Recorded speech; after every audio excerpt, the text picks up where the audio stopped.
নমস্কার। আমাদের দেয়াল পত্রিকা হংসবলাকা দ্বিতীয় বর্ষ একাদশ সংখ্যা নভেম্বর 2024 আবরণ উন্মোচন করছে সম্পাদক শ্রী পারিজাত চট্টোপাধ্যায়।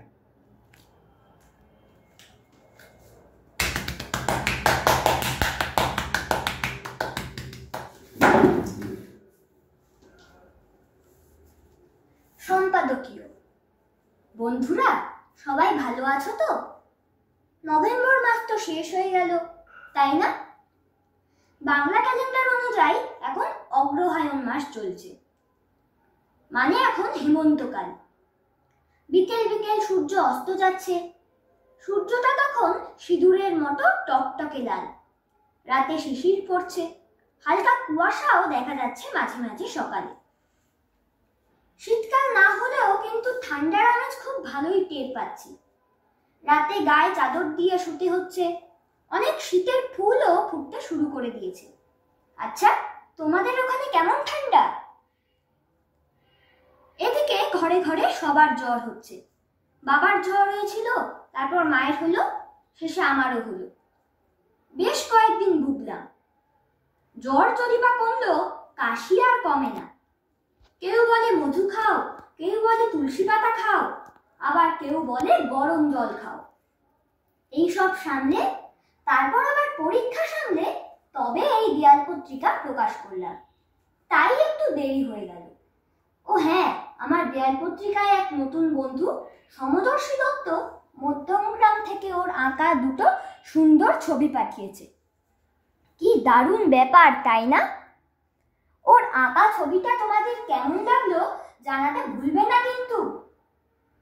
না, অনেক নিজের কথা বলে ফেললাম। এবার তোমাদের গল্প বলো। তোমাদের পরীক্ষা কি চলছে না শেষ হয়ে গেছে? শরীর ঠিক আছে তো? পরীক্ষার মধ্যে শরীর খারাপ থাকলে আবার খুব অসুবিধা। সর্দি টর্দি হলে ঠান্ডা জল দিয়ে কাজ করবে না, সব সময় গরম জল দিয়ে কাজ করবে।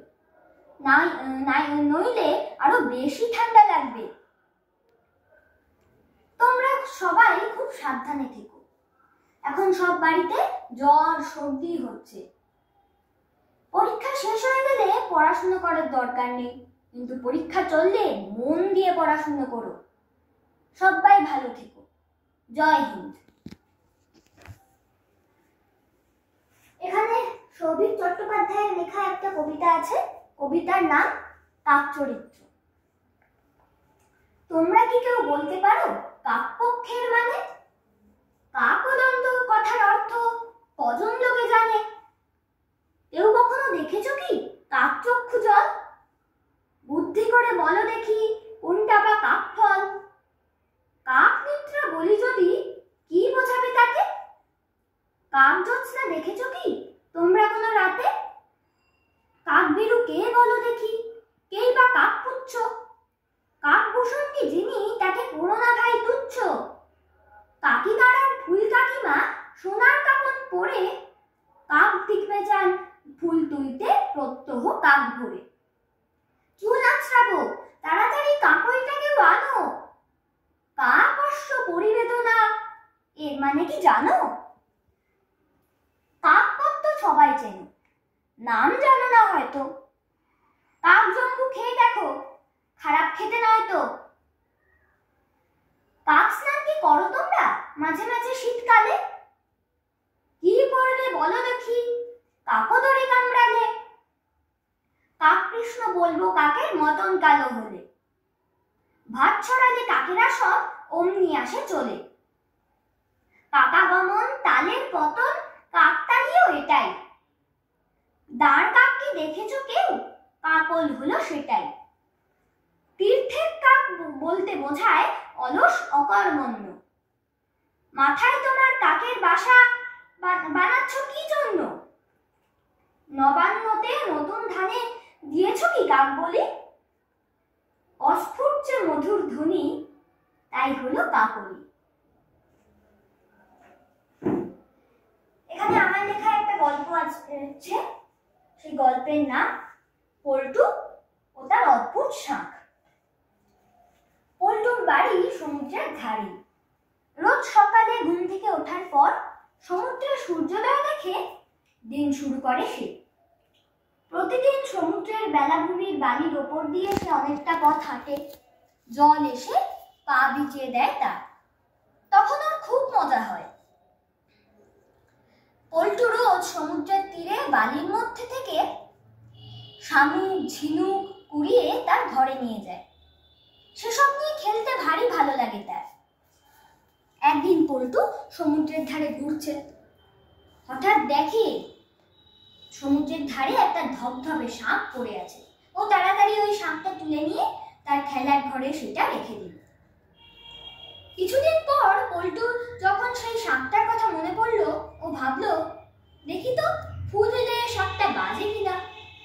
পল্টু সাপটা নিয়ে সেটাতে ফু দিল, আর সত্যি সত্যি বেজে উঠল সাপটা। কিন্তু এ কি, সামনে এত রং বেরঙের পর্দা কেন? চারিদিক নিস্তব্ধ কেন? পল্টু তো ভেবাচেতা খেয়ে গেছে। তাও ও সাহস করে পর্দাগুলো সরিয়ে সরিয়ে এগোলো। কিছুক্ষণ পর ও যেখানে খেলছিল সেইখানে গিয়ে পৌঁছলো। শাক বাঁচানোর আগে পল্টু যখন খেলছিল তখন ওর মা ভাত খাচ্ছিল। পল্টু দেখে কি, ওর মা ভাতের গ্রাসটা মুখের সামনে এনে স্ট্যাচু হয়ে গেছে। ঘরের ফ্যানও ঘুরছে না। ঘরের বাইরে গিয়ে দেখে সবাই স্ট্যাচু। পল্টু ঘরে এসে ভয় ভয়ে সেই সব রঙে বেরঙের পর্দা পেরিয়ে সেই আগের জায়গাটায় গিয়ে আবার শাঁখটা বাজালো। আর সঙ্গে সঙ্গে পল্টু দেখলো সে আবার খেলার ঘরে চলে এসেছে। আর এখন সবাই আবার আগের মতো হয়ে গেছে, কেউ আর স্ট্যাচু নেই। তখনও বুঝতে পারলো যে যখনই কেউ ওই শাঁখটা বাজাবে তখন সে ছাড়া সবাই স্ট্যাচু হয়ে যাবে। এটা বুঝতে পেরে ওর খুব মজা হয়েছে। আবার একবার পল্টু শাঁখটা বাজালো, আবারও দেখলো ও ছাড়া সবাই স্ট্যাচু হয়ে গেছে। তারপর সবাইকে ঠিক করে দিয়ে ও আবার খেলতে শুরু করলো। তারপর থেকে পল্টু ওই শাঁখটা সবসময় নিজের কাছে রাখতো। স্কুলে যাওয়ার সময় স্কুলের ব্যাগে করে নিয়ে যেত। ও ভাবে কেউ যখন কোনো বিপদে পড়লে বা কোনো প্রাণান্তকর পরিস্থিতি তৈরি হলে শাঁখটা বাজিয়ে সবাইকে স্ট্যাচু করে দিয়ে পল্টু সব সমস্যা ঠিক করে দেবে।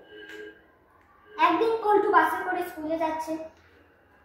হঠাৎ দেখে কি, একটা বিড়াল বাচ্চা রাস্তা পার হচ্ছে, আর তার পিছনে একটা বাস ফুল স্পিডে এগোচ্ছে। এ বাবা, বাচ্চাটা তো এক্ষুনি চাপা পড়ে যাবে, বাসও থামতে পারবে না, এত জোরে চলছে। পল্টু মুহূর্তের মধ্যে ব্যাগ থেকে শাঁখটা বের করে ফু দিল। তারপর যখন সবাই স্ট্যাচু, তখন পল্টু চট করে স্কুল বাস থেকে নেমে বিড়াল বাচ্চাটাকে নিয়ে রাস্তার ওপারে একটা বাড়ির বারান্দায় রেখে এসে বাসে উঠে আবার শাঁখ বাজিয়ে সবকিছু স্বাভাবিক করে দিল। তখন বাসটা সঠিকভাবেই এগিয়ে গেল। আবার কেউ কিছুই জানতে পারলো না। পল্টু শুধু বাসের জানলা থেকে দেখলো বিড়াল বাচ্চাটা কেমন একটা মায়াবী চোখে ওর দিকে এক দৃষ্টে তাকিয়ে আছে। আরেকদিন পল্টু মা বাবার সাথে লঞ্চে করে কুটিঘাট থেকে বেলুড় মঠে যাচ্ছিল। মাঝ নদীতে তুমুল ঝড় উঠেছে। একবার লঞ্চটা এমন দুলে উঠলো যে একজন মায়ের কোল থেকে তার বাচ্চাটা নদীতে পড়ে যাচ্ছে। পল্টু তাড়াতাড়ি শাঁখটা বাজিয়ে সবাইকে স্ট্যাচু করে দিল। বাচ্চাটা তখনও জলে পড়েনি, মায়ের কোল আর নদীর জলের মাঝের বাতাসে আটকে ছিল। পল্টু এসে বাচ্চাটাকে কোলে তুলে নিয়ে আবার শাঁখটা বাজালো। শাঁখ বাজানো মাত্রই সেই মায়ের কাতর চিৎকার শোনা গেল, এই কেন গেল, আমার বাচ্চাটা জলে পড়ে গেল, বাঁচাও বাঁচাও। কিন্তু পল্টু বলল, না না, জলে পড়বে কেন, ও তো আমার কাছে এসেছিল, এই যে ওকে ধরুন। এই বলে পল্টু বাচ্চাটাকে তার মায়ের কোলে তুলে দিল। কেউ তো কিছুই বুঝতে পারলো না কি করে কি হলো। পল্টু অবশ্য কাউকে কিছুই বলল না। তবে এরকম একটা অদ্ভুত শাঁখের কথা কাউকে একেবারে না বলে কি কেউ থাকতে পারে? স্কুলে পল্টুর প্রিয় বন্ধু ছিল সুব্রত। সুব্রতকে পল্টু শাঁখের কথাটা বলল একদিন। সুব্রত আবার খুব লোভী ছিল। সে ভাবলো পল্টুর শাঁখটা চুরি করবে। টিফিনের সময় পল্টু যখন টয়লেটে গেল, সুব্রত পল্টুর ব্যাগ খুলে দেখে নিল শাঁখটা কেমন দেখতে। পরদিন সুব্রত দোকান থেকে একই রকম দেখতে একটা শাঁখ কিনে নিয়ে স্কুলে গেল। আর সেদিন টিফিনে পল্টু টয়লেটে যেতেই সুব্রত নতুন কেনা শাঁখটা পল্টুর ব্যাগে ঢুকিয়ে পল্টুর ওই আশ্চর্য শাঁখটা নিজে নিয়ে নিল। সুব্রত খুব পেটুক ছিল। একটা কেকের দোকানের সামনে ও ভাবলো শাঁখ বাজিয়ে সবাইকে স্ট্যাচু করে দিয়ে কেক চুরি করে খাবে। শাঁখ বাজানোর সাথে সাথে সত্যি সবাই স্ট্যাচু হয়ে গেল। সুব্রত হাসতে হাসতে দোকানে ঢুকে পছন্দ মতো বেশ কিছু কেক পেস্ট্রি চুরি করলো। তারপর মনের আনন্দে কামড় বসালো একটা চকলেট কেকে। হায় ভগবান, অমনি সবাই আবার প্রাণ ফিরে পেল। সুব্রতকে কেক চুরি করতে দেখে তারা খুব রেগে গেল। সবাই চোর চোর বলে তাড়া করলো সুব্রতকে। সুব্রত প্রাণের ভয়ে ছুটতে লাগলো। সামনে একটা বাস আসছিল, সে ছুটে গিয়ে উঠে পড়লো সেই প্রায় চলন্ত বাসে। বাস ছুটতে লাগলো বলে দোকানে কেউ তার নাগাল পেল না বটে, কিন্তু তাড়াতাড়ি বাসে চড়তে গিয়ে সুব্রতর হাত থেকে শাঁখটা পড়ে গেল আর বাসের চাকার ওই শাঁখের উপর দিয়ে চলে গেল। মুহূর্তের মধ্যে গুঁড়ো গুঁড়ো হয়ে গেল সেই আশ্চর্য শাঁখ।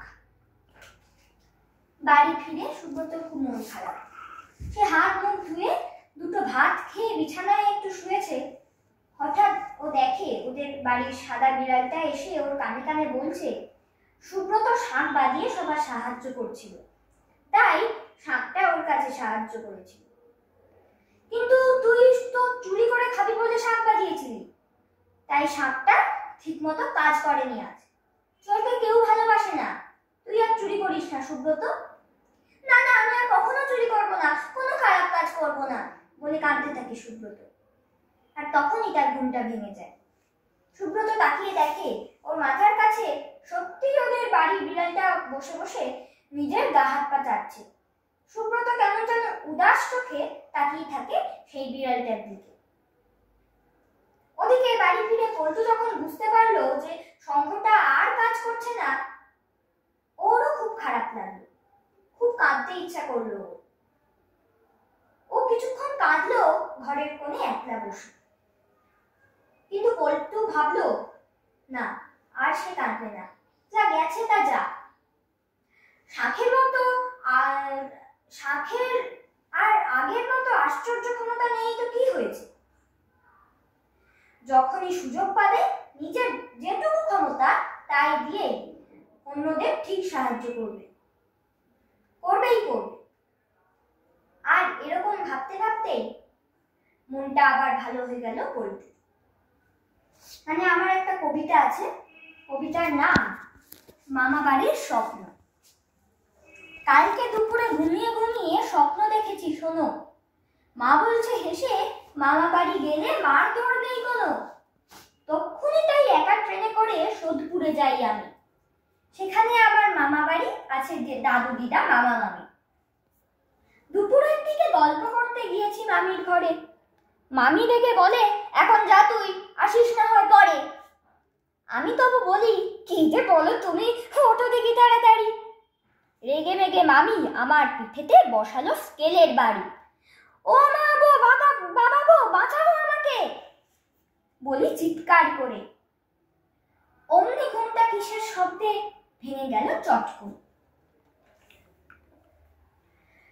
এখানে কিছু ছবি আছে, এই দুটো ছবি আমার নতুন বন্ধু সমদর্শী দত্তর আঁকা। এটা আমার আঁকা আর এটি হচ্ছে তামসী চট্টোপাধ্যায়ের আঁকা। নমস্কার।